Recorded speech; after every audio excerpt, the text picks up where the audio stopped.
Thank you, Mr. Toastmaster, fellow Toastmasters, and most welcome guests. This is my final speech in a Competent Communicator manual, so I thought what better topic than to speak about my Toastmaster journey. I want to go back about 20 years, almost 20 years, to middle school, a French class. We were reading a novel, and the teacher used to call up someone to read a passage aloud to the rest of the class. So he called me up and asked me to read. And I was thinking nothing. I started reading, but suddenly I got self-conscious. I noticed the students around me listening to me. I noticed the teacher behind me staring at me, and I got really nervous and I panicked. My heart started beating really fast. I thought like everyone must be seeing it, and I couldn't breathe anymore. So somehow I made it to the end of the passage, but I was terrified. I had developed a fear of speaking in public at that moment. So I was actually a good student. I really liked to go to school. I loved learning, but from that moment on, my school life became a little bit miserable because I always was worried that maybe the teacher will call me up again. I have to say something aloud in front of everyone, and I was worried about it. For example, if I have to give a presentation days and weeks in advance, I would be nervous and couldn't sleep or have bad dreams about it.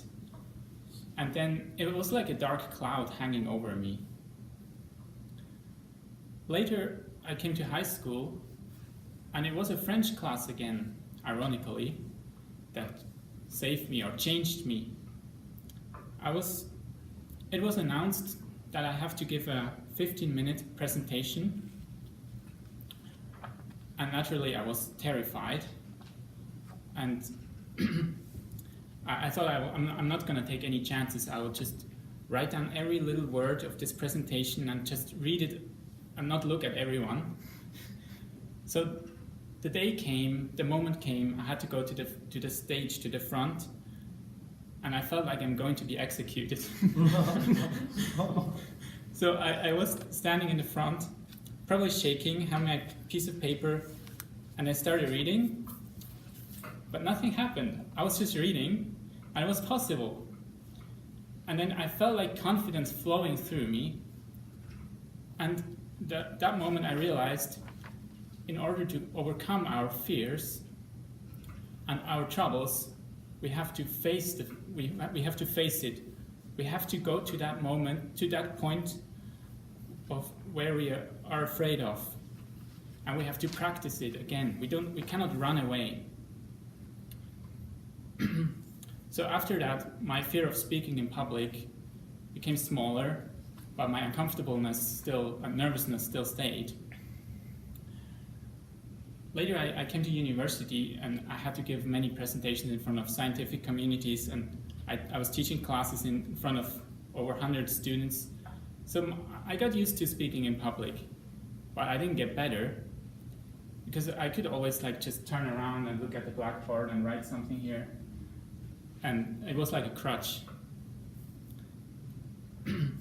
And then there's Toastmasters.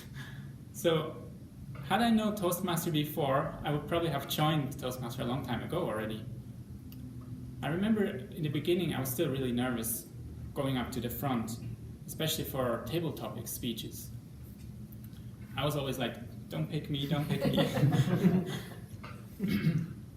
I remember Suresh calling me up. The question was, what do you do in the kitchen? And I had absolutely no idea what he meant by this question, and I had absolutely no idea what to talk about.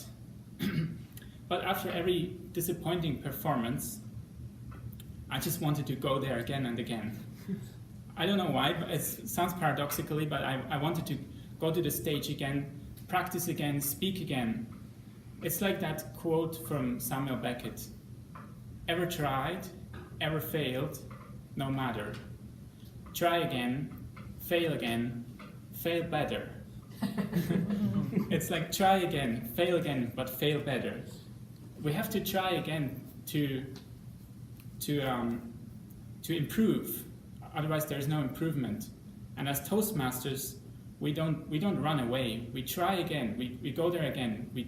We want to improve ourselves.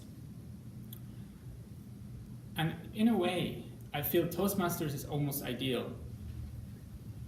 It's kind of work we have to do. Like we have to push ourselves to go to the front, and sometimes it's uncomfortable. We are nervous. We have to prepare speeches, and there's almost no material value to gain from it. It's like, sure, there are some projects, manuals, awards, status you can gain, but at the end of the day, it's not like you can buy something with it or you have a degree. But we do Toastmasters because we believe in learning and we believe in improving ourselves, but not in a kind of vanity way, like a bodybuilder who tries to improve his body.